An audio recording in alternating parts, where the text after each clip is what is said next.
All right, welcome along to the RTÉ Soccer Podcast. Raf Diallo here. We're on RTÉ.ie, YouTube, Apple, and Spotify, or wherever you get your podcasts. It's a hectic time of the season, so lots for us to chew the fat over. Later on, we'll talk about that old chestnut, the League of Ireland title race, as we arrive towards the Friday finish line of a marathon. And also, on that note, congrats to those who ran the Dublin one yesterday. We'll have two live matches on Friday night involving the two clubs left standing, so details on the television coverage of that later on. We'll also pick over Shamrock Rovers' emphatic win over Larne and steps that they have made off the pitch in relation to their academy. Plus, we'll chat Arsenal against Liverpool. Keith Treacy and Barry Murphy will join me for that later on. But first, the Republic of Ireland went to Georgia on Friday night and eventually ran out 6-0 winners, with the second leg to come on Tuesday night in the Women's Euro 2025 playoff. So delighted to be joined by former international Méabh de Búrca and RTÉ Sport's Anthony Pyne. And before we listen to Eileen Gleeson and what she had to say, I suppose, Anthony, this is the kind of game, I suppose, you're going to win, I suppose, in terms of the result, but you can't really win in I suppose, in the kind of philosophical sense of it, given the disparity between Ireland and the opposition. Yeah, I mean, in my opinion, it was a poor Irish performance, and the fact that they won 6-0, as you say, Raf, excuse me, and that sort of shows you the gulf between the countries and the nations. Georgia have improved, I think, in the last 2 years. Ireland bet them 9-0 2 years ago in World Cup qualification, and they look a much more organised team now compared to them. I mean, it was 1-0 at half. It was 1-0 until about 55 minutes. I always felt they would tire and that the goals would come, but I thought it was quite a poor Irish performance, I have to say. And I know that does sound silly because they won the game 6-0, but I think no matter what way Ireland set up, no matter what formation they played, or what personnel they went with, they would have won the game by 5 or 6 goals. It's just that the gap is so large. I get your point. It is a bit of a lose-lose situation because no matter what happens, if you win 10-0, you're not going to get loads of praise. You win 6-0, we're kind of nitpicking in aspects of the performance. So it is an awkward one in that sense. I just thought it was. I just thought there was some. The team was wrong in my opinion, and the formation was wrong. But I mean, look. They won the game 6-0. Like they're through. They're into the playoff final. They'll probably win 7 or 8-0 tomorrow night. So look, it is what it is. You can only beat what's in front of you as well, I guess. So I just thought there were aspects of the performance that Eileen Gleeson and her coaching staff might be a little disappointed with and maybe looking to correct on Tuesday evening in Tallaght. Yeah, before we listen to Eileen, I suppose, Méabh, you're probably in a good place if you win 6-0, and as Anthony says there, you're at the end of your nitpicking a performance is probably a sign of where Ireland have gone. But also, I suppose, at the same time, credit has to go to Georgia because they did set up to frustrate in that first half, and they almost pulled it off bar the penalty. Exactly, yeah, that's the thing. I think it's just because our standards have gone up so much, our expectations have gone up with that. And I think, Georgia were always going to sit in, and it probably would have been easier to play against a team, they're 100, they're in the 100. So it's like ranked in the world. And if you played a team that was more in the 50s or something, they might have some form of ambition to get out of their own half, So Georgia really sat deep for the whole time. Then it makes it extremely hard to break them down because you can't get in behind them. There's no space in behind. You can't even draw them out because even when we were passing the ball around at the back, they weren't coming out at all. So they were very, very disciplined and definitely improved since the last campaign for sure. But yeah, it took time, but obviously it just showed, the class showed at the end, then banging in the 3 goals in the last 10 minutes or so. Yeah, and let's listen to Eileen Gleeson. She was speaking to Tony O'Donoghue at full time in Tbilisi. 6-0 the end. Were you worried for a while that the first goal wasn't coming? No, I wasn't worried, but I was, I'd have liked me to come a little bit earlier, Tony, yeah. And I mean, we knew what we'd face today, a low block. They were very resilient in that. And yeah, I felt we wanted our speed of play to be better and to get more, balls into the box. But yeah, we had to wait till the second half then to open them up. We thought players that came on had a real impact. Marissa, the switch with Julia Wood then gave us those dribblers that we needed, and Marissa picked up some lovely spaces inside the pockets. And yeah, Abby Larkin, a great performance tonight, and I thought in the end some very good goals then scored. At half time there was an important change in tactic. You brought Julianne outside and did you give Katie a free roll as such, or what was her instruction? Yeah, we'll give her a free roll. She dropped in. We put her up high because she was being man marked outside. So we just, we're going to create space then, and we know Julie's a good dribbler, so we wanted to get into those 1v1s. So Julie gave us that. Katie, as you're seeing, was up top but then dropped deep in and caused a lot of problems. She picked up a lot of balls. She scored from just inside the halfway line. So, yeah, I mean, a good night overall. Marissa Shiva in particular, you've shown great faith in her. You obviously see that there's a player in her waiting to come out. Oh, definitely. And I think when Marissa was in, in previous camps, or even prior to I was in, she's playing wide areas, she was playing in wing-back areas, but I think her best position is in those central areas, and she's currently playing with our club in those areas, and I think she's very tidy, she's creative, great finish tonight, so I'm happy for Marissa, and yeah, she's doing well with us now. And Stapleton on the score sheet as well. The VAR issue, do you know what that was about? Oh, the cameras weren't working, so I mean we had live feed to the bench, so we were offering them to have a look at it, just we knew it wasn't a handball, but yeah, I mean it's great they want to bring VAR in line with the men's game, but I feel like you need to make sure you have the right facilities, because obviously it was a very long delay in the game. It's not the referee's fault, the camera, the technical equipment wasn't working, so but that it needs to be much quicker than that. You happy with the result and the performance overall? I'm happy we wanted to win. We got to win. We have, halfway through this Tuesday has to come. Some good goals. Like I said, first half a little bit better in terms of speed of play, but yeah, I feel like we did open them up and had to be patient. Right, Eileen Gleeson and Tony O'Donoghue there, and obviously braving the PA system as well, which was doing its best effort to drown them out there. But I suppose in terms of the starting 11, Méabh, were you happy with the team that was selected? I know, like when we were speaking last week, you were also mentioning how maybe the formation and the template is with an eye to the next round against either Wales or Slovakia, but were you happy enough with the setup that was there? I suppose injuries permitting and all that. Yeah, that's the thing. I suppose, like Anthony said, I think any team that went out would have gotten the results. So maybe there's, choices gone into that. I don't know, the likes of Heather Pyne that would usually be a starter is coming back from injury. Aoife, had been injured too, Leanne Kieran. So maybe there's thoughts gone into it that we didn't know, if everyone was fully fit or not. I know they did say they were all available aside from Diane, who pulled out late. But again, whoever was playing at the back didn't really matter a whole lot, I think, because they weren't influencing the play that much. But the likes of Abby Larkin, I thought it was really good to see her start, and she performed so well as well. I thought her ball across led to the handball for the first goal for the penalty, and then of course her ball again for Cruz's goal, which was I think kind of pivotal. That second goal early on in the second half really changed the game for the better, in that it kind of gave them that cushion. At 1-0 you're always afraid, even against the likes of Georgia. But it was interesting. Even it was Katie on the left didn't work out. Obviously she was moved centrally, and Julianne, she's operated on the left quite often before, and shouldn't have as much impact, I think, in the game. But there wasn't a whole lot of space, like we said, because Georgia were sitting so deep. Yeah, and in terms of Katie McCabe, then obviously she scores that long range goal. Although it'd be interesting to get your take on it, because the goal, the aspect involving the goalkeeper probably plays a huge role in how that goal goes in. But just in terms of her positioning and trying to get her into the most influential parts of the pitch has been sort of a long running issue that dates back to Vera Pauw's time and has continued on now. But what do you feel is maybe the best way to get her into maybe in sort of midfield positions or in more advanced positions, rather than sort of playing left wing back? Yeah, it's hard, because I think a lot of teams, obviously they know that she's a world class player now, so they're gonna give her more attention, and man mark her at times out of the game, so she does need to kind of adapt in that sense.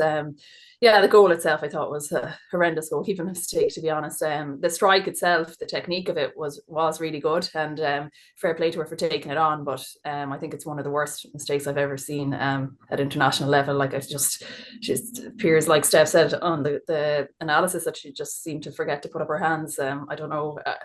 The only thing I can think of is that she somehow lost it in the lights, but it came straight at her from such a distance. I don't even think there was swerve or movement that much on the ball. It was hard to watch it, to be honest, because it's just obviously that takes that's the clip that's going to go viral, and that's it's just kind of not the way you want the game to be reflected, I suppose.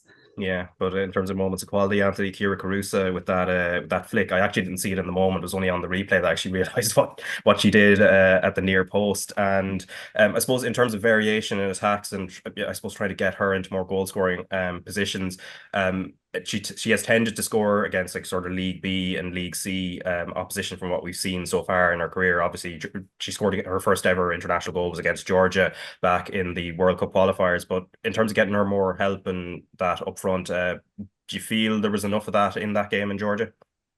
Well, as Méabh said, like it's very difficult to get a read on that game because they were just so beat that there was such a lack of ambition from them. My opinion was that Ireland probably should have just played four at the back and allowed two fullbacks to just overlap all night, like Heather Pyne overlapping Abby Larkin on the right, for example, would have maybe stretched them more. But they were so deep that even that might not have cracked them open, to be fair to them. They just stuck to that shape all night. Before the game, I wanted to see Julianne Russell paired with Ciara up front, and it's something that I would like to see again, because I think it can work, and I think it will work against better teams who will come onto you a bit more, because they'll leave more space. They'll naturally leave more space. I mean, you're right to say Ciara hasn't. I don't think she scored against. Obviously, she didn't score in the qualifiers, so most of her goals have come around that sort of League B tier type of team. But when Ireland play that better caliber of teams, like they're starved of possession for a lot more of the game. It's really hard. She's often been a lone ranger up front, and has had to do an awful lot of graft and toil. So it's very difficult for any striker in that situation. That's why I would like to see someone like Julianne Russell paired with her or play closer to her when we get to that playoff final, because I think that could really work well. It didn't click the other night, but there's other reasons for that. It's just how can they get in behind a team that literally camp almost inside their own box? So it's something that I think I'd like to see more of. I think we will see more of it. It's just, look, it's hard to take much out of Friday night, Raf, because of what you're up against. Albeit, I do think they've improved, and hopefully they continue to improve, because it's good for the game across the board to see nations like Georgia become harder to beat. But there's still a way for them to travel. But look, from Ireland's point of view, as I said, they can only beat what was in front of them. Tomorrow night will be the same. I think we'll see a good few changes actually tomorrow, and then it's on to the really serious business in November, December, in that playoff final. But I think whatever way we go with that game, Ciara Caruso will be pretty pivotal to it. Like, I think she is the number one striker at the moment. Yeah, certainly has been the target player. Had a very good World Cup in terms of the hold-up play in that last summer. But Méabh, in terms of tomorrow night then, and how you'd like to see Ireland set up in terms of the selection and who you think should be brought in, should Eileen Beeson go more experimental, given, you know, the tie is done and dusted? I think so, but it's hard because it is a competitive game, and I don't know, you don't want to be changing it too much just because the next game is so vital. But yeah, I'd love to see some of the younger players, the likes of Ava Mangan or Ellen Malloy, get game time, you know, even if she doesn't want to start them, even that they will get a good chunk, you know, come on a half time or that. And I'd expect she'll probably still go with Courtney back in the goals as well, although Sophie Whitehouse has been around the squad now for years, and I think she's still yet to get a cap. Yeah, I think it'll be difficult.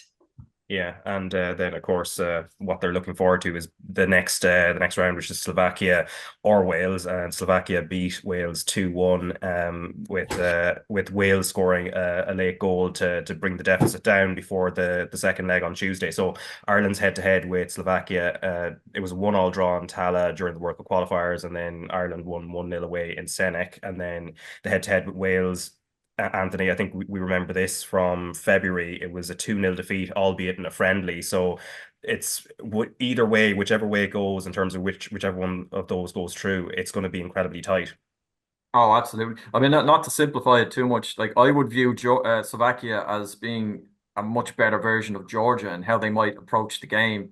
And that's really why I guess that's really the only way Eileen might look at tomorrow night, in terms of if she's going to go with an approach that she might use again later on, because we've seen them during the qualifiers when they came to Tala. I thought they were really good that night. They're very physical, they're really aggressive, and they have players that can hurt you on the break, like properly hurt you on the counter-attack. They have pace. And Wales, when they came to Tala last February for that friendly, now Ireland were missing players that night. They tried a few things that didn't really work, but Wales were excellent, really good. They were again very physical, very tough, and they just outfought and outthought Ireland that night. So it's either way, it's gonna be a really tough game, But you know, qualifying for major tournaments, it's not supposed to be easy. It never will be for a country like Ireland. So, it is what it is. I would still make Ireland favourites, no matter who they play, whether it is Wales or Slovakia. I still think it will be Wales. I think that goal that they got late on the other night was massive for them. I think they'll turn that around, although they have injuries themselves, and they've been kind of struggling for form recently enough. I still think they're a good side, and they got a very good coach in Rian Wilkinson. So, yeah, we'll have to see. We'll look forward to that when we'll chat a bit more about that closer to the time, Raf. But yeah, that obviously it goes without saying that's going to be massive, and it will be tough. Yeah, as Anthony says there, Méabh, I suppose finally it's going to be tough either way. Whoever comes out of that, obviously Slovakia hold the cards at the moment, but it's only 2-1, and then they're going to Wales tonight. Instinctively, when you look at both of those teams, if you're looking at it from an Irish perspective, who would you rather get? And I know it's much of a muchness given they're both given how tight the head-to-heads have been. Yeah, I think I'd probably choose Slovakia. To be honest, I think Wales are a better team. So for that reason, yeah, I think I'd like to see us up against Slovakia. But yeah, favourites either way, as Anthony said. And I think it's going to be huge, really, because it'll just kind of, I think, show how far we've come. Like we've obviously got to League A and proved that it is difficult to be there, but still at the same time that we kind of earned that spot. And I think if we can, just get to a second major tournament in a row, it's going to be huge. Also, obviously, given the fact it's on in Switzerland, you're going to have a lot more of a fan base going over too, and a lot more attention, I think, will be on it. The games will be on at peak time here as well. So, yeah, it'd be really exciting if you could get over the line. Yeah, but obviously they have to go play Georgia again, obviously leading 6-0 from the first leg. Tallaght Stadium tomorrow, half 7 p.m. kickoff, and then the coverage on RT2 and the RT player starts at 7 o'clock. But Méabh, Búrca and Anthony Pyne, thanks very much for your time. Cheers. Thanks, Rob. All right, I'm joined now by former Republic of Ireland winger Keith Treacy and ex-Pats Shamrock Rovers and Bohemians goalkeeper Barry Murphy. And before we get into the League of Ireland Premier Division, lads, I presume you've just seen the news that has broken as we're recording, which is Manchester United parting ways with Erik ten Hag.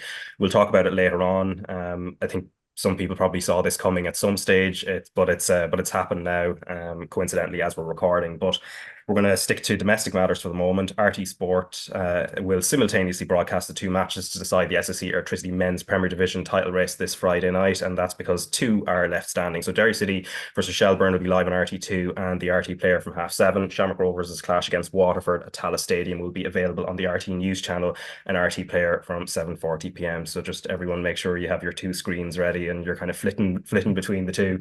Obviously, what we're left at the moment is Shells in the driving seat, but if Shamrock Rovers were to beat Waterford, Shells, because of the goal difference, will have to win in Derry. We'll look at the head-to-heads later in terms of how Shells have stacked up against Derry and Rovers against Waterford over the season as well. And of course, it means Pats and Derry are out of the equation for the moment. So Shells put themselves in this driving seat by beating Drogheda 2-1 live on RT2 on Friday night. Sean Boyd scoring the opener, and then Rehan Tulloch doubling that lead, and then Bossacani pulling one back for Drogheda, but Shells held on. Let's listen to Damien Duff first, who was speaking after the game. Damien, well done tonight. What's the overriding emotion after that? Calm. I thought there was so much calmness in our play tonight, a lot of quality, and I lined that with a lot of edge as well. I thought it was a brilliant performance, but nothing's done. I think we're officially in Europe, but as I just told the guys there, we're built different than that, so there's no well dones for Europe. We know what we want. Talk to us about the performance, because you got off to a brilliant start tonight. You got that early goal as well. We did, yeah. I think we came out of blocks. Listen, I think we dominated the game from start to finish. It obviously makes out for a nervy last 20-25 minutes. A good goal from their point of view, poor from ours. Utterly dominant, I'd say. Created a lot of chances, a lot of half chances, and deserved. Is that pleasing, though, even though you had to hang on towards the end, that you showed that resilience there to cling on to the 3 points? Yeah, well, here we're built on that. We're built on many things, but it's just sticking together, putting your bodies on the line, trying to be organised and see out games if it's by the odd goal. So we've done that, yeah. What will the message be to the players now ahead of next week? Because you said ahead of the final 3 games, you win the 3 matches, you win the league title. You've won 2 of them, you've got 1 more to go. Yeah, it's rest and recover. As I said to the guys, we'll be in training tomorrow, Sunday off, but doesn't mean you can go out and, have a few too many beers. It's still prepping. A few too many beers on a Saturday, you're struggling Sunday, Monday and Tuesday. Training sessions are wasted. So it's all about being a top professional, elite professional. And in between that here, I might watch the game on Sunday. I think a lot of people have written Dundalk off, but I think people forget it's a very proud footballing town. It's a very proud footballing club. There's a very proud manager up there, and there's footballing greats in the squad. So I think it's been slightly disrespectful that they've been written off. So I might have a look at Sunday as well. At least we know what Damien Duff is doing on Sunday, and we know where Keith Treacy was as well, because you were at that game between Shamrock Rovers and Dundalk. But before we get to that, obviously, from Michelle's point of view, they knew what they needed to do against Drogheda to put pressure on the teams behind them. Two of the horses in the race are no longer in the equation, Keith. But from Michelle's point of view, the way they started the game, and particularly Sean Boyd, who has been brilliant in the last few weeks, really set the tone for it. Yeah, I thought they were really good the opening 15 minutes or so when Sean Boyd went through. The finish, Barry will know. There's only confident strikers finish like that. You don't get somebody who goes through and they're not quite sure what they're doing, trying to execute a finish like that. It was just pure composure from him, and I don't think I know Shelbourne, they went through a bit of a tricky patch when it seemed like all of the league were going through a tricky patch, but getting Sean Boyd back into the team, getting him, I know they were patching him up and putting him out there, but he seems now to be getting past those little aches and pains, and he's able to play the majority of the games now. And look, I've waxed lyrical about him. I think Virgin have shown a couple of Shelbourne games, and every time I've done it, I've ended up giving him man of the match.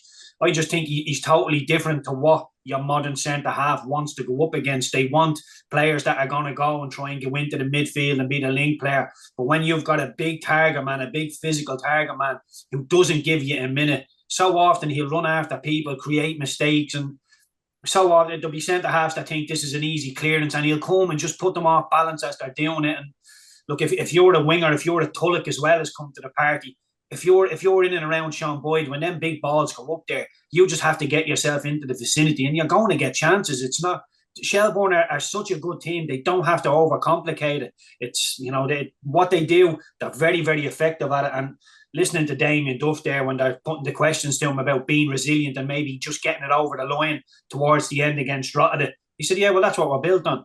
Every modern team should be that. You should be able to go and get yourself a clean sheet and just let your attacking players go and win it. So often now you watch teams and it's all about playing out from the back, and if you make a mistake, don't worry about it. Shelbourne do the basics really well. They make very, very few mistakes. And so, there was a part in the season, Raf, where everybody was saying Shelbourne can't score goals. They're absolutely dead in the water.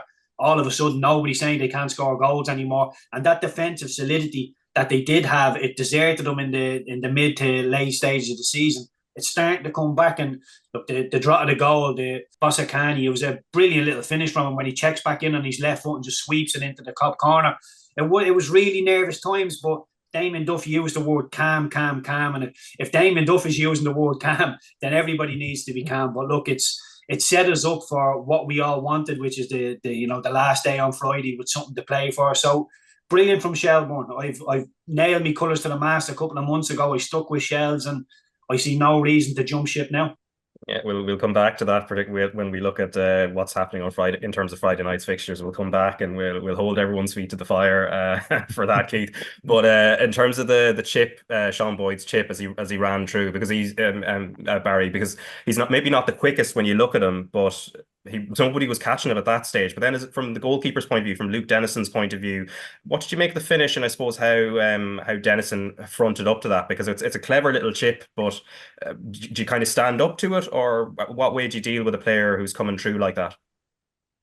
Well, I just look from a goalkeeping point of view. I look at Sean Boyd and think, does he have that in his locker to go and do that? And probably 8-10 weeks ago, he doesn't have that in his locker, but he's got this confidence now. Same with the goal against Waterford last week, where just tucked in on his left and buried it into the bottom corner. You're just not expecting him to do that. You're expecting him to slot it either side of you. So you're trying to stay big and then kind of choose a side. It's almost like a penalty at that stage. But from a striker's viewpoint, like coming in, he's got so much time to think about it. And that's usually where strikers fluff their lines.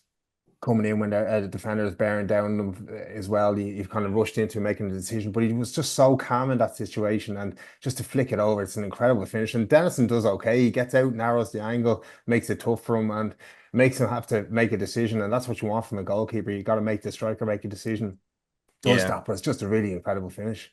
Yeah, and I suppose, Keith, I suppose in the sense of the goal difference factor, which I think everyone would have been aware of in terms of the context. Obviously, you just have to win the game, but Shells were 2-0 up after Tulloch scores, and at that stage, I think there's a sense, maybe can they push on and maybe try and get another goal or two. Obviously, the opposite happens with Drogheda pegging it back, and it keeps Shells somewhat under pressure in that sense, knowing probably they will have to win on the final day. Did you look at it and feel maybe they could have pushed on a little bit, or do you kind of look at them as that sort of type of team that's not really the way they approach games?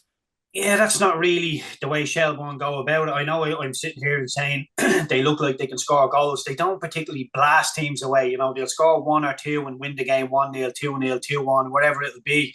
They don't generally go there and blast teams away. So it's a very tricky thing to do. And, we talk about these ideal scenarios. In an ideal world, they're 2-0 up, you stand on the throat to Drogheda, you make it 3-4, but give Drogheda credit. They didn't just sit down and lay down and think, well, we've got an FAI Cup final to look forward to, we've got a relegation playoff we're going into, we've got bigger things to come. They could have just sat back and thought, we'll save ourselves for another day, but they didn't allow themselves to do that. They stood up and they put up a bit of a fight, which when you don't have a lot to play for is a difficult thing to do. So I do credit Drogheda with that, but Shelbourne, they were never going to go and start throwing the kitchen sink at Drogheda when they didn't really have to. So I think it's still Damien Duff, so many, I think it was 2-3 weeks ago, people were asking me, what dressing room would you rather be in for the run-in? And I said, Shelbourne's, because if they win the games, they win the league. And everybody, yeah, but they don't look this and they don't look that.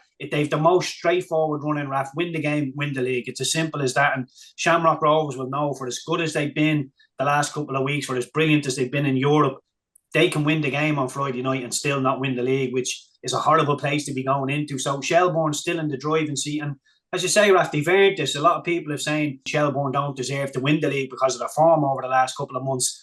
You can throw that at anybody in the league, literally. So, look, the league table doesn't lie, and Shelbourne are top by 2 points because they deserve to be there. So, yeah, really good stuff, and long may it continue from them. Yeah, we'll see what Shelbourne have to do against Derry City. We'll talk about that later on in terms of the Friday night game. They'll be live on RT2 and the RT Player. But before we touch on Shamrock Rovers' win at Dundalk, I suppose first a word on Drogheda, Barry, in terms of what they'll take away from it. As Keith said, they have a big few weeks coming up between they play Dundalk on the final day in a Loud derby, and then they have the FAI Cup final against Derry City, and then there's a playoff final as well. How much positives would they take from that, even in the sense of it being a defeat at Chelsea? But how much can they take from it?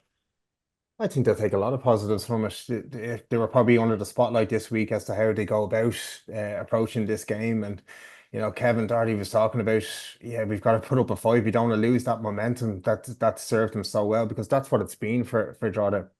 That momentum gone in. They've picked up points in nearly every second game in the last 10 games, and that's been huge for them in terms of the FAI Cup run and getting out of that rock bottom position. But they got 3 players. They made 3 changes the other night and got minutes into players as well who are going to have an effect, because it's going to be such a massive come down after the cup final, win or lose, to go and play that. Whereas the hype of it's going and kind of grabbing that cup, going and winning it, and the other one is going and trying not to lose, basically, in that relegation playoff. But playing it, it's a horrific experience to play, and especially when you're the favourites. We played with Rovers when we played against Dublin City. It's a horrible position to be in, knowing you're favourites and you've got to come through this. So it's 2 ends of the scale in terms of that. But he did get minutes into players at the weekend and put up a pretty decent performance and a good goal for Bosicani as well. Yeah, and then Shamrock Rovers against Dundalk. Obviously, Shamrock Rovers were in Larne on Thursday, Keith, but it would have been probably seen, Sunday's game would have been seen as a bit of a formality. Obviously, in football, that's not the wisest way to look ahead to a match.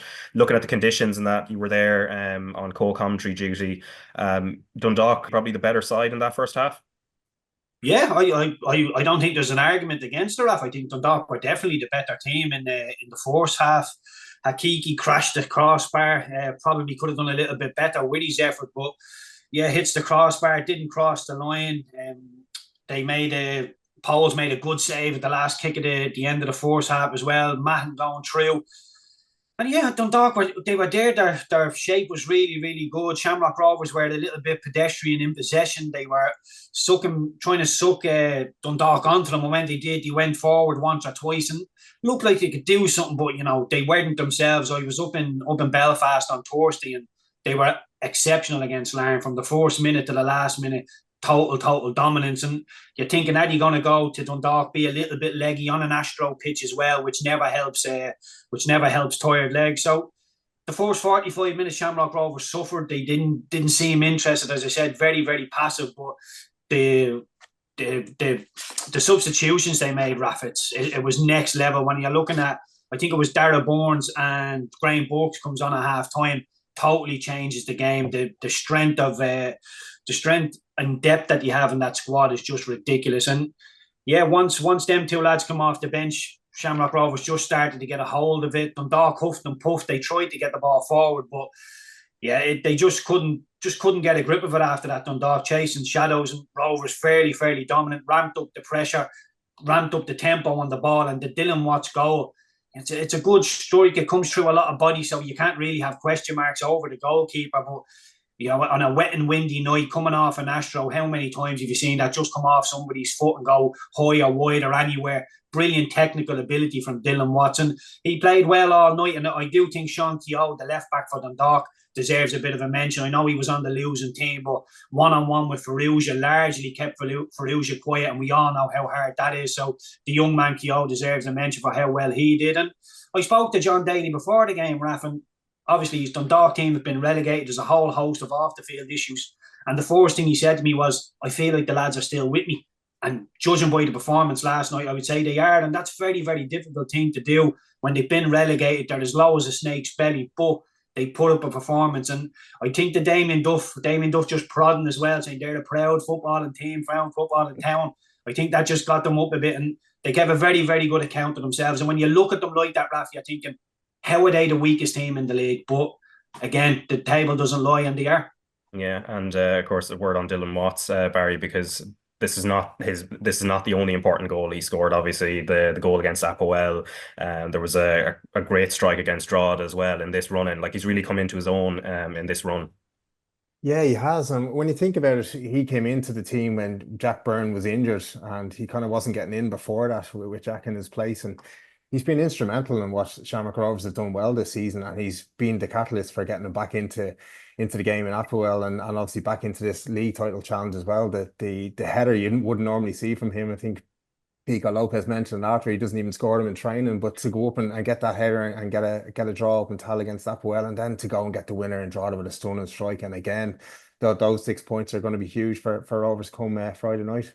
Yeah, and then of course Pats and Derry both out of the title race. Pats, although beating Derry 1-0 on Friday night with Brandon Kavanagh's goal. But from Derry's point of view, Keith, I mean, they do have a cup final to come, and maybe they'll end the season with silverware. Whether that constitutes success or not, when it's been a 2-horse race in the league and they could still, out of that, still finish fourth. How do you judge their season if they win the cup?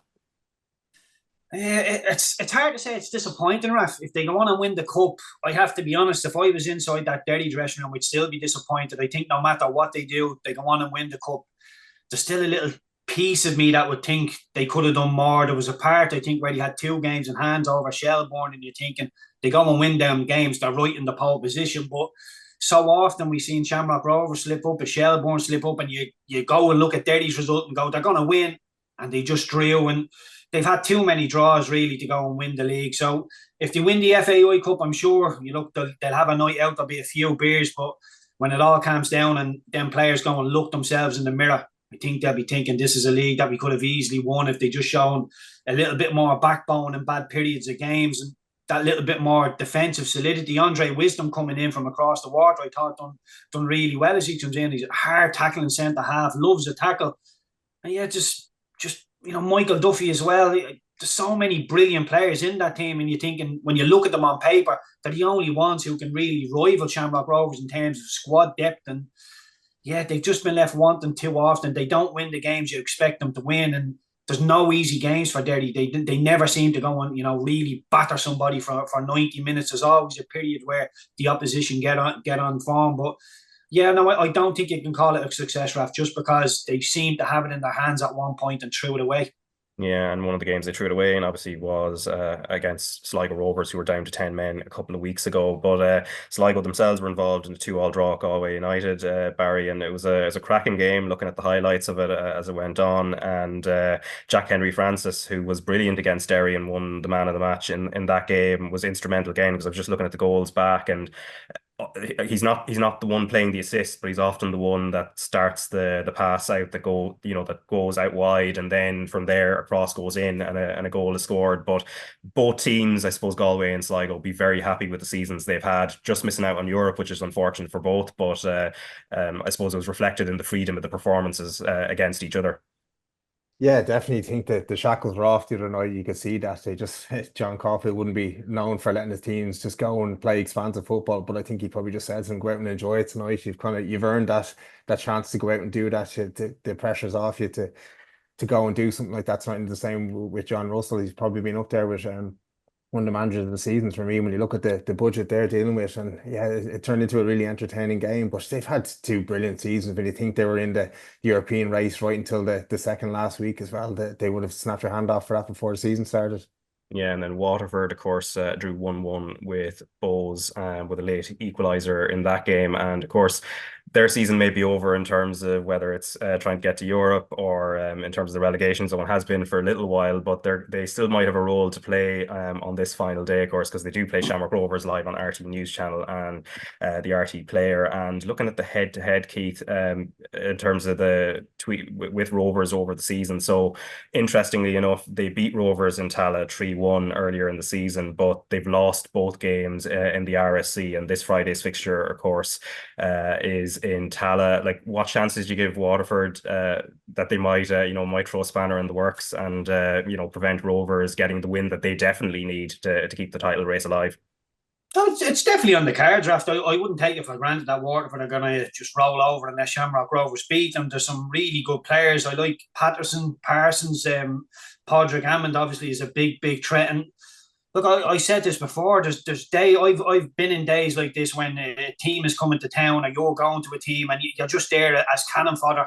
I take great enjoyment out of being a spoiler. I really did. When teams think we're going to win the league and the promotion party is set, and you're walking down the tunnel, you see all the champagne on ice, you're thinking, I'm going to mess all this up for everybody. And I'm sure the Waterford players will be thinking, let's do that, as will the Derry players, Raf. People will be trying. I'm saying they should have won the league, but they can make sure Shelbourne don't win the league. And, they're at that point in the season. Waterford have absolutely nothing to play for. Largely, it's been a brilliant season from them, stayed away from the relegation zone, flirted with Europe for a little while, had some big wins. So why not go and really, throw some punches at this one and try their best? And yeah, I think a lot of players in the dressing room will be thinking, let's spoil the party. Why not? So the head-to-head is not too bad. They've managed to beat Rovers this season, but Dundalk had beat Rovers as well before last night. I referenced that in commentary, but this seems to be a different Rovers team all of a sudden. Like I say, they've clicked into gear since the St. Pat's loss in Tala, where Pats beat them 3-0. Rovers all of a sudden have got on the horse and they look like they're not coming off it now. So it's been largely brilliant from them. But Waterford will be licking their lips thinking, we're not just cannon fodder. And I'm sure Keith Long as well will be thinking, let's go and spoil the party. Yeah, and of course the RT2 and RT Player game being Derry City against Shells. Barry, looking at the head-to-heads here, Shells will have to do something they haven't done this season in the 3 league games so far and the cup game, which is to go and beat Derry, whether it's been home or away. 3 draws earlier in the season, and then of course Derry won the cup game 2-0 last month, or in the middle of last month.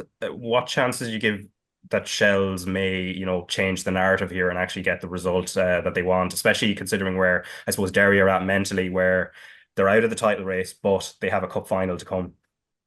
Yeah, listen, things have been turning slowly up in Derry since that Magpies game in Europe. I think that would have soon be forgotten had Derry got over the line in the league and the cup final to look to. But they're looking down the barrel of coming fourth in a 2-horse race, as you said, and there should have been no way back for Shamrock Rovers for the league title and Pats for that automatic European position. And you look at Chelsea, it's worse actually that they haven't beaten them in 11 games and 11 meetings. I don't think and Derry have only lost twice at home this year, so it's a tall order. But this season is full of unexpected things. So another chance for Shells to add to that and list on Friday night. But it's how you want it, though. You want for Shells, as Keith said, go and win that game against Derry and you earn the title, you know. And I just feel that it'll go to goal difference. I just have a feeling that Derry will do enough in the day, because there is such a furore now around Rory Higgins and his tenureship up there, and the fans maybe turning a little bit against that. They've had 3 seasons of this not getting over the line.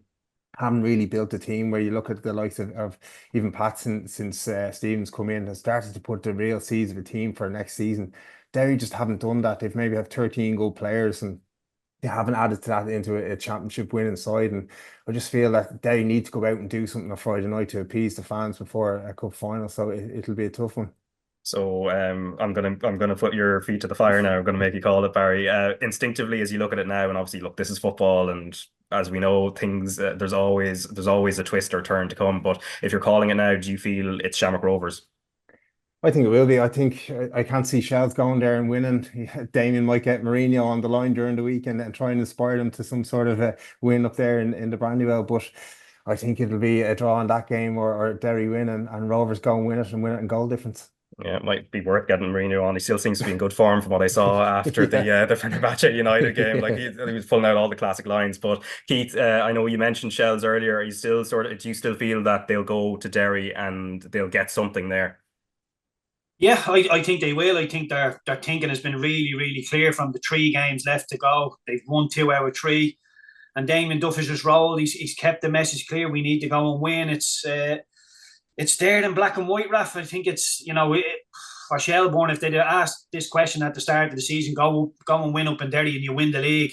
It's a once-off game. It's a cup final. And I think Shelbourne will just do enough by hook or by crook. I don't think it's going to be pretty. I think it's going to be a really physical game, fiercely contested.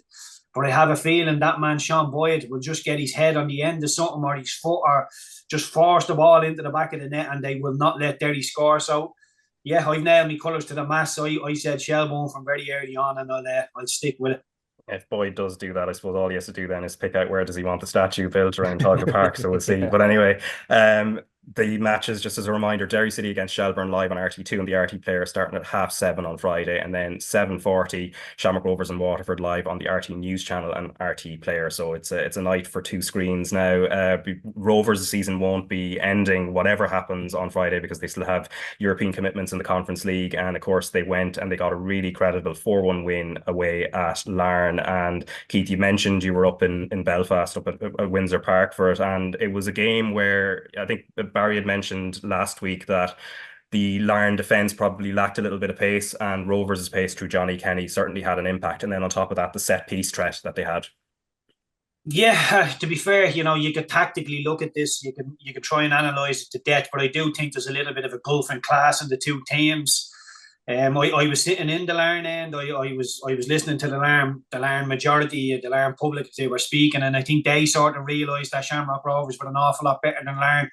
A couple of minutes into it, Shamrock Rovers got themselves 1-0 up, and every time Graham Búrca seemed to be on the ball, he seemed to have absolutely acres of space, and Shamrock Rovers just seemed to have their way with them. They just scored goal after goal. I think they were 3-0 up after half an hour, and yeah, it seemed to be really, really easy for them, and it was brilliant to see a team from the Republic of Ireland looking so comfortable at European level. I know it's only against Larne. I know it's a new format. I take all them things into consideration, but it's a brilliant win for Shamrock Rovers. And I know they've TNS next. If they can go and get 3 points on that, what a brilliant position they're in already. So excellent win. It's one I probably expect them to get when I was looking at Larne and I looked at Shamrock Rovers. And I know Larne had to change the game from their home ground into Windsor Park. I don't think that helps them too much. I think it's a bigger pitch, and with those sort of spaces, when you highlight a Graham Búrca just popping up in those little pockets left, right and centre, and how big the pitch is, yeah, they were just a little bit all over the place, Larne. But look, everybody's learning. Larne are obviously learning, not doing too well in the league up there. They're a little bit inconsistent. So there's an awful lot of games coming thick and fast for them. But Shamrock Rovers, really, really good, brilliant stuff. And from where they didn't look like they were in a league race, didn't look like they were going to do well in Europe, all of a sudden they've group stage football and could win the league. It's brilliant stuff from Stephen Bradley. And he looked a little bit dejected sitting in the stands in Dundalk last night, but it's all going his way. And fair play to him, because, as we say, Raf, as Barry has referenced, they looked dead and buried in the league. They really did. So to be back in this position and getting us all glued to our screens on Friday night, it's brilliant from them. And they were excellent on Thursday night. And I'm sure Shamrock Rovers fans, the Shamrock Rovers players, will look at that in years to come as their first away win in Europe. Brilliant history making. Yeah, and of course Graham Burke, as referenced there, had a brilliant game in terms of his goal was brilliantly taken, Barry. But on top of that, I suppose with TNS coming to Tala as well, it just feels like opportunity is definitely knocking there, regardless of who they put in the team. Because we were talking more about Jack Byrne and Dylan Watts; they didn't start, but then Graham Burke pops up, and of course Danny Mandroiu had a good game as well. Yeah, he was excellent.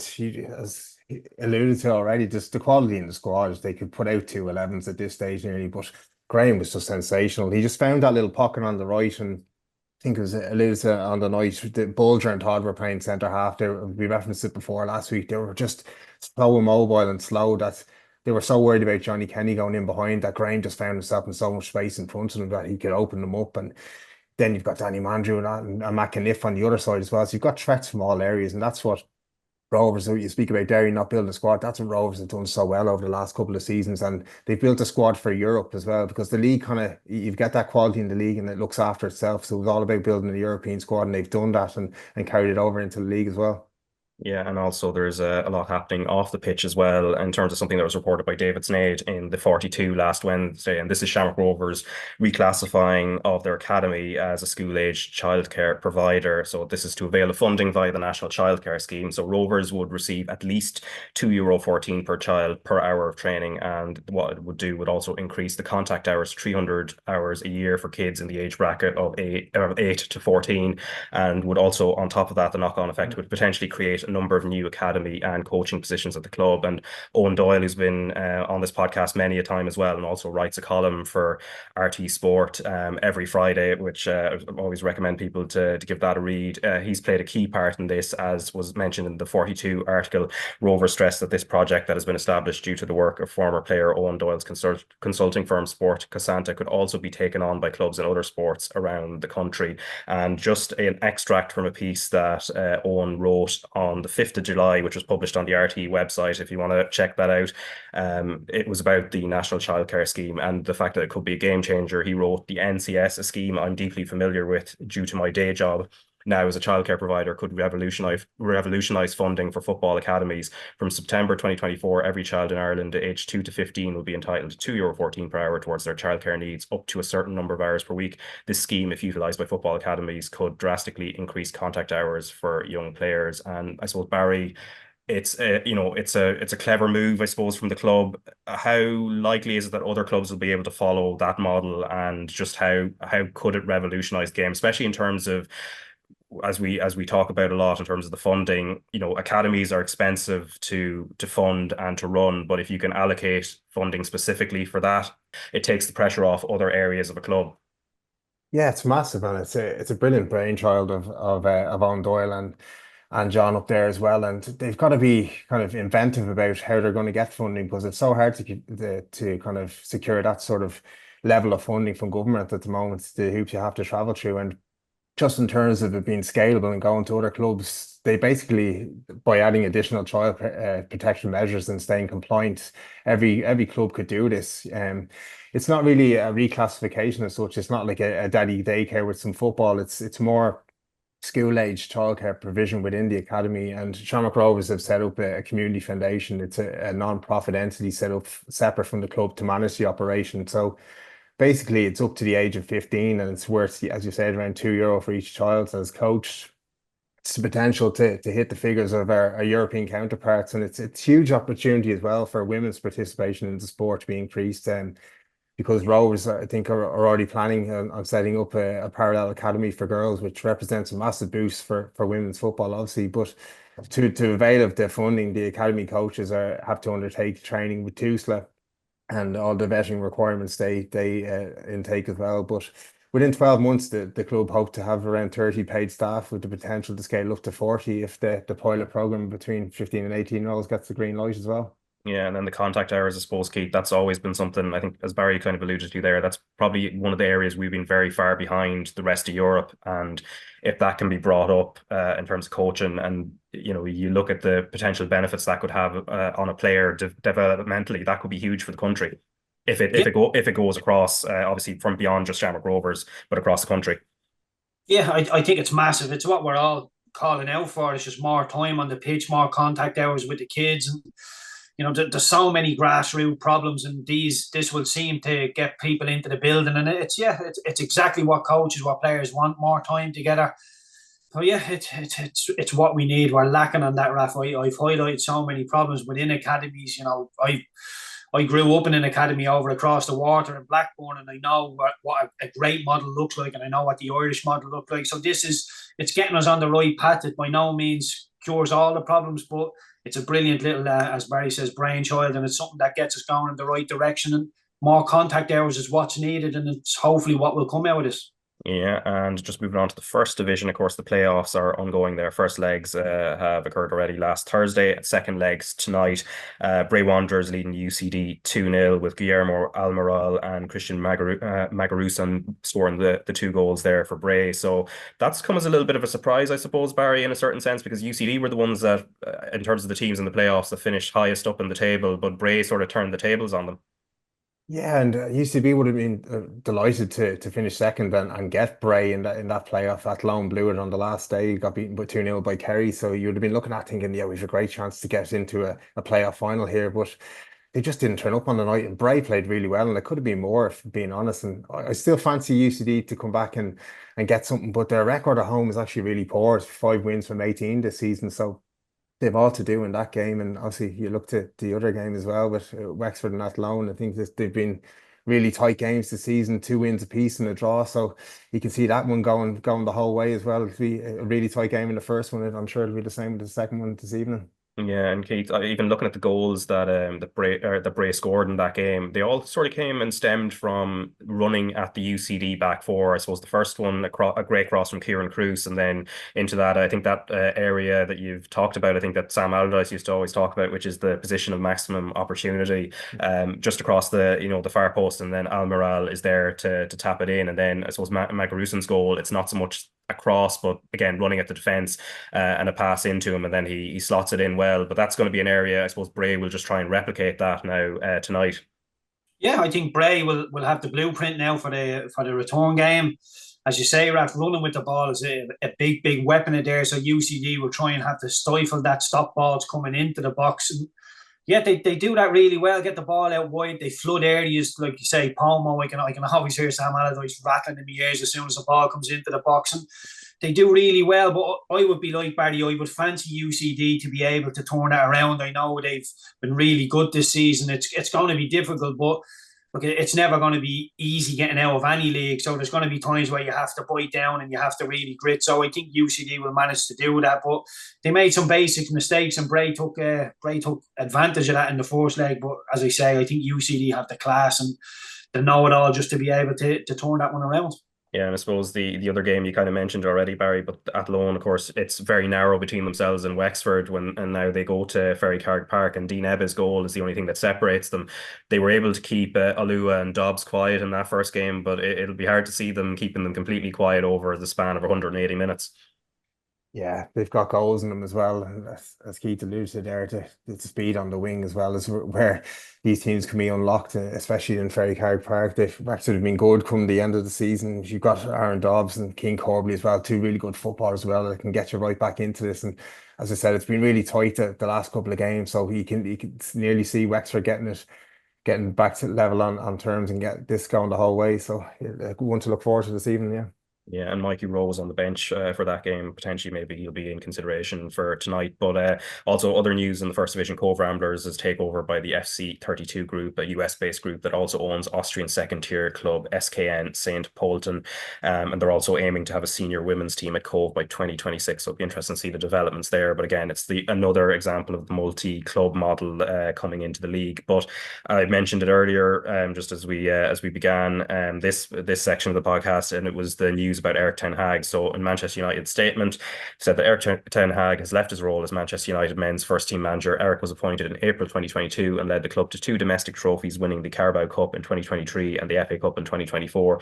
We are grateful to Erik for everything he has done during his time with us and wish him well for the future. Ruud van Nistelrooy will take charge of the team as interim head coach, supported by the current coaching team, whilst a permanent head coach is recruited. And I think this is a conversation I think we probably expected to happen at some point, Keith. And you know, I hadn't actually even looked where they were on the table until yesterday evening, and I saw they were down in 14th place and having just lost 2-1 at West Ham. Granted, United seemed to have the majority of the chances in the first half, and you know, if they score that, it's a different game. But it's just been a terrible start to the season from them, and perhaps it goes back to summer decision making now. Maybe if they had if they had cut ties then, perhaps they'd be able to make a fresh start. But it's hard to do that in the middle of the season.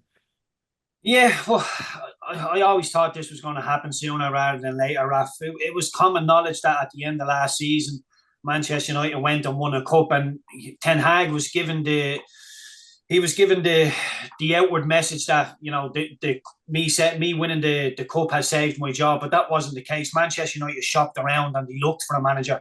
They just didn't see anybody of world-class talent that they thought they can come into our club. So they decided, well, you know what, we'll give him a stay of execution. And look, I still don't understand the style of play, Rafa. You know, they were much the better team in the first half against West Ham. Just couldn't hit the back of the net. There were so many poor misses. The Garnacho miss, the Dalot misses. You know, you'd have to see it to believe it, to be honest with you. Fernandez's header, Fabianski makes a great save within the first half. But the second half, it was all West Ham. And I read you some stats. I never like getting that stats, Raf, but this is where my mind is boggling with Manchester United. At Manchester United's average ball possession is 53%. That has them as 7th best in the Premier League. So you can't really class them as a possession-based team because they're not one of the best at it. In terms of goal scores, they've scored 8 this season. Only 2 teams have had worse than that. So they're 18th best in the league for scoring goals. And goals conceded, they've 11 already. That has them at 7th in the Premier League. So they're not a defensive team. They're not a possession-based team. They're not a team that scores goals. What team are they? What do they do? How do they hurt teams? Rashford looks very, very disinterested to me. Bruno Fernandes, I think it decides what side of the bed he gets out of, whether he's going to try or not. And it's just a team that seems to be drifting, and it doesn't seem like anybody in the dressing room really is getting a hold of anybody. You've leaders there, or they say leaders like Casemiro. I mean, is he really going down into the trenches? He looks like somebody that the wheels are spinning and he's at the end of his career and he's just picking up a couple of paydays. And he's not the one that at the start of the season, he was taken out of the team because his performance was so bad. Now he's took back in, he's scoring goals. Scott McTominay goes to Napoli for 30 million. But he looks like the player that Manchester United are calling out for. A load of legs in the midfield. He has the engine to go and be on the edge of his own 18-yard box, and in the blink of an eye, be on the edge of the opposition's 18-yard box. Comes up with really important goals, but Manchester United sell him on. And I just think it's so poor at Manchester United at the minute. The on-field stuff is really, really poor. Erik ten Hag, who takes that job? Ruud, that to me just smacks a volley at the wheel. He might come in and win a couple of games because their fixture list now is, I wouldn't say easy. There's no easy games, but you would expect them now to start really picking up some points and some decent performances. So if Ruud van Nistelrooy does that in the caretaker role, interim role, whatever it is he's doing, he could end up getting the job. And it's not being taught out well enough at Manchester United. It's poorly ran. It's a poorly ran club off the pitch, and the performances on the pitch have been really, really poor. It's disjointed and all over the place. And people are saying to me, what about Xavi? Could we get Xavi in? Yeah, you could, but is he going to get Manchester United playing football? Because I don't look at that team and think they need to keep the ball. They're a possession-based team. What Manchester United have is pace on the wings.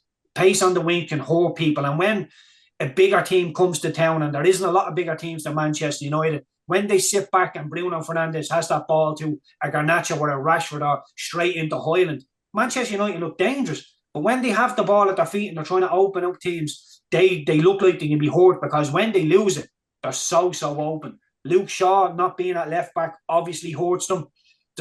Raf, I could go on all day about Manchester United and the problems. This is not a surprise. But who is the next man in the door? I'm not too sure, but I don't see it getting better quickly. I think this is something that could take a if not the rest of the season, to start going in the right direction for Manchester United. Yeah, because Barry, looking at the squad, a lot of them are sort of Ten Hag players, and especially some of the ones that were added in the summer. Obviously, Onana, the previous summer, he's a goalkeeper he's worked with. De Ligt brought in, this summer was somebody he worked with to great effect at Ajax. Mazraoui, who popped up in the number 10 position, I thought that was a UEFA graphic mistake last Thursday. It turned out so they were bang on the money, but. These are whoever comes in. Ruud van Nistelrooy, obviously, as interim, will have to work with them for now. But it seems they painted themselves even more into a corner in the summer. It's very hard to see how they get themselves out of it when you look at the squad. And I don't know whether you think the squad itself is maybe underachieving based on quality as well. I don't think it is. You look at the standard of players. Like, there was no other teams looking at these players to bring them in. Like De Ligt wasn't a sought after player. He's didn't succeed at Bayern. He was let go by Juventus as well. Like, so they're not players who are in massive demand. Onana as well was always a strange one. He was seen as a ball playing goalkeeper, and he's not playing out from the back. Like, he's just going along with things, and he is good at distributing long balls. But when you sign him to play out from the back and you get rid of De Gea for him, you think like he's not a good enough goalkeeper in shot saving to make up for what he's doing with his feet, and it's just some incredible decisions. And as Keith says as well, what are Manchester United? They're not a possession based team, and when you look at how well Arsenal and Man City are doing in terms of set pieces as well, both of them, the two of them were in the top three of goals scored from set pieces. Man United were in the bottom six with Sheffield United, Burnley and Palace, and two of them were relegated last season. That's what you're dealing with.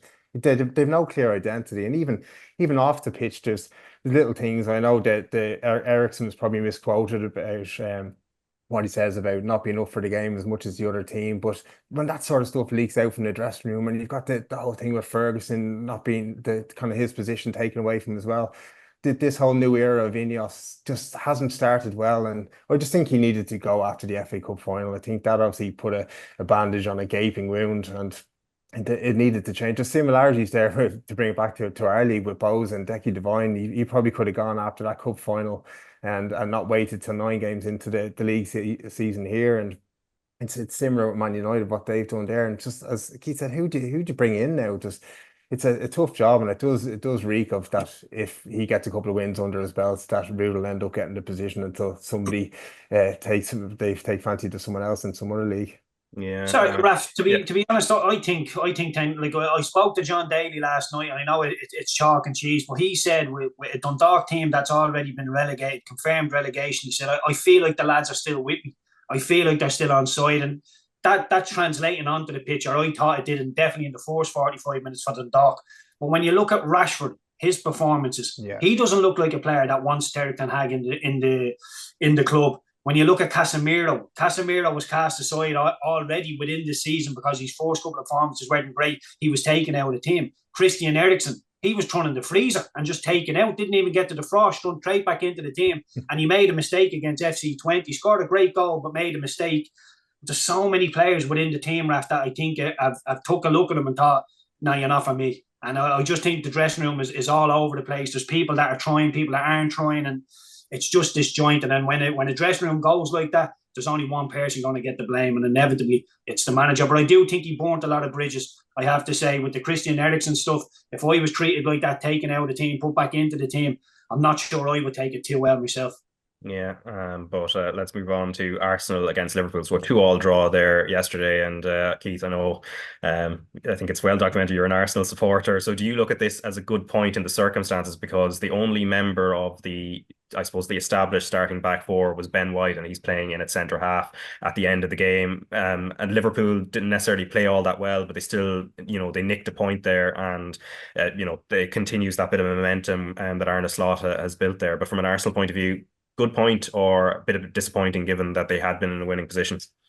I think a bit of both, Raf. I think if you'd have asked me before the game, I'd have definitely taken a point, and that was before I knew that Saka was fit. I assumed Saka wouldn't be fit with Odegaard on top of that, and with our defensive worries with Saliba out as well, suspended. I thought I'd take a draw all day long, and I get the whole point. I'm listening to Roy Keane saying, Arsenal are a massive club, aren't they? They'll take a point against Liverpool at home, and I get that, but there's times within the season where you're just not going to be at your best and you're missing one or two of your big players, and you think, we take a draw. But given how it unfolded, Raf, the start we got off to, Saka's goal, it's unbelievable stuff. It's Ben White with the little pass over the top, and just as he's looking like he's running down a dead end or he's going to have to swing his right foot at it, he just checks back onto his left foot, and we all know he's going to do it, but you just can't stop him doing it. And Andy Robertson knew it was coming. I knew it was coming, but couldn't stop him from doing it. Brilliant stuff from Saka. And yeah, Arsenal, the Moreno header, he had a really good chance. He probably had an easier chance that he put wide from a Declan Rice's delivery is so often on the money. And I sit here so often, Raf, and I speak about set pieces being a huge part of the game, which they are. Declan Rice and Saka's delivery are just as important as the set pieces themselves. So once Moreno got his header, it was brilliant stuff. But we always knew it was going to be a little bit of an attacking input from Liverpool. Van Dijk gets his header. It goes, then Salah ends up scoring. The Salah goal was lovely. A lot of people are speaking to me about Trent's ball in behind for Núñez. It is a brilliant ball, don't get me wrong, but Núñez's pass into Salah is just as good, because I think it's Ben White is standing in the channel and he's waiting and waiting. He wants to go towards his goal, but you see Núñez look like he almost falls over as he passes it. It's because he's hanging on for that channel to open up. And as soon as he vacates that channel, he pulls the ball back and Salah makes absolutely no mistake. And yeah, I feel like Liverpool nicked the point in the end, Raf. I don't think they were at their best, but Liverpool under Arne Slot, they're really, really good. I thought there'd be a massive hangover with Klopp going out of the building, but Liverpool are a good team with good players, and he hasn't come in and try and reinvent the wheel. He's doing it with a little bit more composure, possibly a little bit more tactical rather than rock and roll, tactically just creating chaos.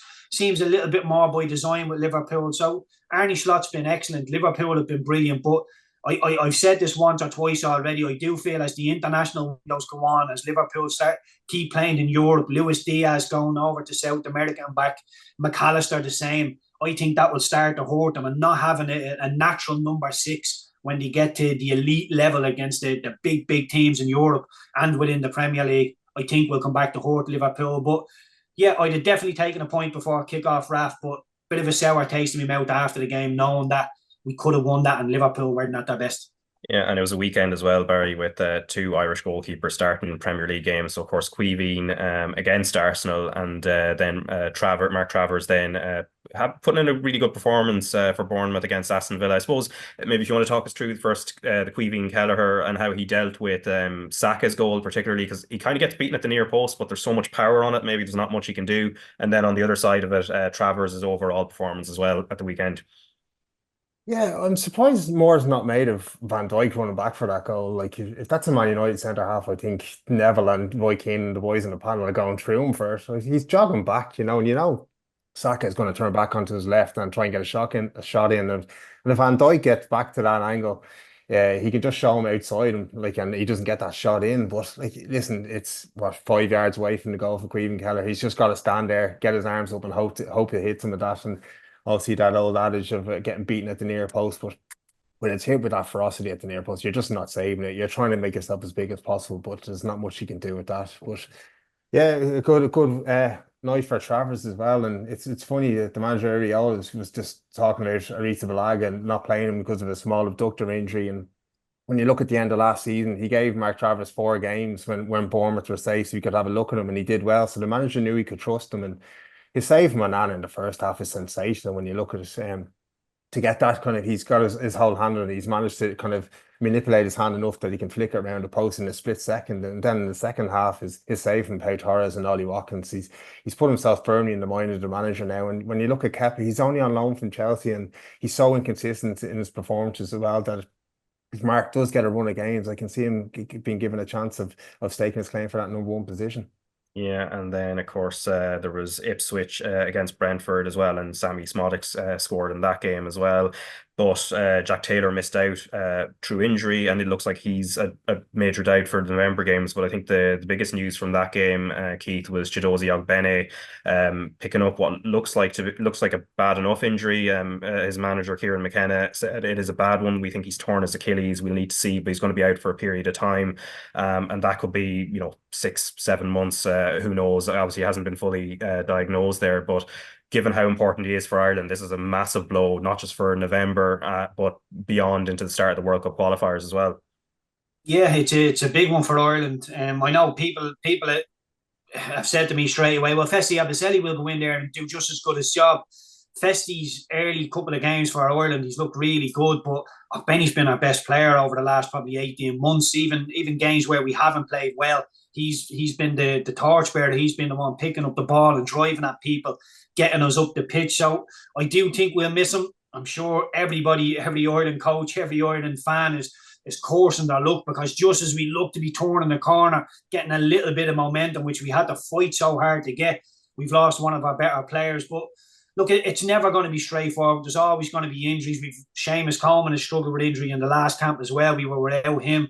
We're always going to be missing players, and this is part and parcel of football. And it's not about the 11. It's very rarely only about the 11 that start the game. Football is becoming more and more of a squad game these days. So I hope Festi will go in and do really, really well, and we won't miss our Benny as much as perhaps we could have. And yeah, look, Szmodics is scoring goals. Ipswich are... It's a real sucker punch for Ipswich, Raf. I was watching this one in Saturday Sport. It was a great game, and Ipswich just, you're thinking they 4 points before the weekend on the board, but they were coming from 4 draws, and you're thinking too many draws in the Premier League. Although it looks great, you're thinking we're not getting beaten, we're not getting rolled over. Draws don't count for much. You have to win games if you want to stay in the Premier League. And when they get themselves 2-0 up in that game, you're thinking this is brilliant. And I think there was 4 Irish starters within the two teams, which is brilliant to see. So really good, but Ipswich will leave that game. It's a real sucker punch, real gut-wrenching loss for them. So they'll have to get back on the wagon pretty quickly. Ipswich losing their star man and Ogbene. Also, it's really hurting. So a really poor weekend for Ipswich. And although they're nice and pretty on the eye, and if they were playing tomorrow, Raf, you tune in to watch them because they're nice. You know, do you see them getting enough wins to stay in the Premier League?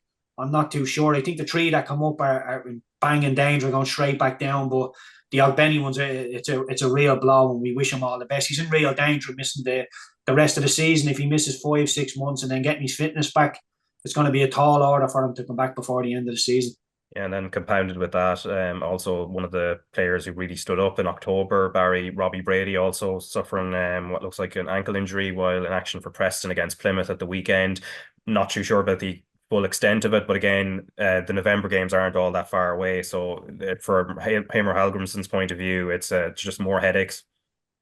Yeah, the Brady one seems like he rolled the ankle, so that's more probably a 3 or 4 week, maybe a 5 weeker. You know, it seemed to listen to reports it swelled up after the game. So listen, that they happen more regularly than Chiedozie Ogbene's one. That's just a really horrific injury. When you look at it, it's probably as bad as the cruise ship one in terms of, especially for him coming back, because his main attribute is non-contact as well. When you look at which makes it worse. Yeah, when you watch back at it, he kind of plants his foot and goes to power off at the same time, all in one motion, and the sheer force on the joint at that point, I think, is kind of where it snaps. And just from hearing reports, it feels like somebody's hit you from behind and you're not sure what's going to happen. And just in terms of like it's such a complicated injury coming back after surgery, because the foot has to be kept so stable and to stop it re-tearing. And it's kind of an injury you see more in the NFL and NBA, and thankfully not too much in football. But in terms of Robbie Brady, it seems like it's a more routine ankle roll, and hopefully he does get back in time for that. Yeah, and then Evan Ferguson scoring his first Premier League goal since the 25th of November from last year when he scored against Nottingham Forest, Keith. And this was a goal against Wolves to make it 2-0. Obviously, it ends up in a 2-2 draw at the end, but it's a really good finish. And he had a lot of work to do once he got the ball from Tariq Lamptey as well. Like, just the way, because he had a screen of defenders in front of him and he has to look for the corner. Yeah, and the one thing he had, Raf, he had options. Once the ball comes into him, there was an overlapping run on his left that he could have just took a touch and played it out that way. And you can always say you're shifting the responsibility. When he picked up the ball, he thought, take a touch, shift it to the left. It was the right thing to do. But he has his back to goal. He hits it, and you can tell his first touch is setting up a shot. So I love that single-mindedness to think, well, I'm getting a shot off here. I don't care what position you're in. I'm getting a shot off. Gets it through the defender's legs and straight into the corner. Brilliant finish from him, and it's exactly what you want to see as an Irish person, as an Irish fan. You're watching him thinking he seems to play within himself so much, but for Ireland he seems to now to be physically be getting better. He looks, he's so physically developed already. He comes across as a man. He's very, very young boy still. So to be scoring goals in the Premier League the way he is, and their night niche finishes, I think that goal came in the 88th minute, Raf, and then Wolves managed to turn it around. There was a huge people watching the game last night. There was one where Wolves are on the attack. They lose the ball on the halfway line, and all of a sudden it's 4v1 in Brighton's favour, and they're 2-0 up at this stage. And I can't remember which Brighton player it was, but he tries to pick out Ferguson, passes it straight to the Wolves centre half. Wolves go up, and Cunha manages to deflect. The shot goes into the back of the net, and it's just a harsh game. But that 4-on-1, you have to be better with that. But Irish eyes, Szmodics scored and Ferguson scored, all big pluses. But again, the Ogbene injury just seems to have overshadowed all that. I know Troy Parra scored as well, but the Ogbene one just seems to have overshadowed everything. That injury being so bad, and seeing him go off on a stretcher just leaves a sour taste in the mouth for him. Yeah, as you mentioned, Parrott, he scored a penalty for AZ against Go Ahead Eagles yesterday. Of course, they were playing Sunday in the Dutch top flight because they were involved in the Europa League on Thursday. Adam Ida also got on the score sheet for Celtic against Motherwell, and he also had made his first Champions League start during the week in what was a really creditable Celtic performance at Atalanta, and Atalanta being the reigning Europa League champions. I was at the final here in May when they were here in Dublin when they were playing Bayer Leverkusen, and Atalanta are a really serious outfit. But I think the biggest news from that game last Wednesday, which was live on RT2 and the RT Player, was Liam Scales and his defensive performance for Celtic against Atalanta. Barry, I think we talked a bit about him here before in terms of his trajectory. He comes from the League of Ireland, gets to Celtic, struggles to break into the team. He goes off on loan at Aberdeen, does quite well, and probably would have been shipped out but for injuries. But he's established himself in a certain sense, and I think this is his second or third man of the match that he's had, or his second man of the match award that he's had playing for Celtic in the Champions League this season. It's been an absolute meteoric rise, and obviously now he's broken into him or Hallgrimsson's starting team for Ireland as well, so all looking up for him. Yeah, he's been sensational. And even from seeing him a couple of years ago at UCD, he was obviously the standout player before he made his move to Rovers, and he was a goal scoring left back for Shamrock Rovers. And then it's just something just so elegant about a left footed centre half as well. And obviously he can play left back. But yesterday and that game against he was sensational at centre half. And then again yesterday you've got Neil Lennon and James McFadden waxing lyrical about him. He's got everything about him. He's got that kind of anger in him to go and get his head on things at the other end as well. He's a goal scoring centre half, which is obviously in this kind of age of set piece goals. He's got that attribute to his list as well, and he just looks like he's kind of grown into that position and taken on that mantle of pushing himself forward and trying to reach those heights. And the sky's the limit for him. Yeah, for sure. And also one of the very few players who's able to speak Oscailga fluently as well, which I think is another is a bonus there, which is on what. But anyway, Barry Murphy and Keith Treacy, thanks for coming on this week. Of course, for a reminder for everybody, RT2 and the RT Player for Derry City versus Shelbourne on Friday, and then at the same time Shamrock Rovers against Waterford on the RT News channel. So no excuses not to have two screens open on the night. But lads, thanks very much for your time. Cheers, Thanks, Raf.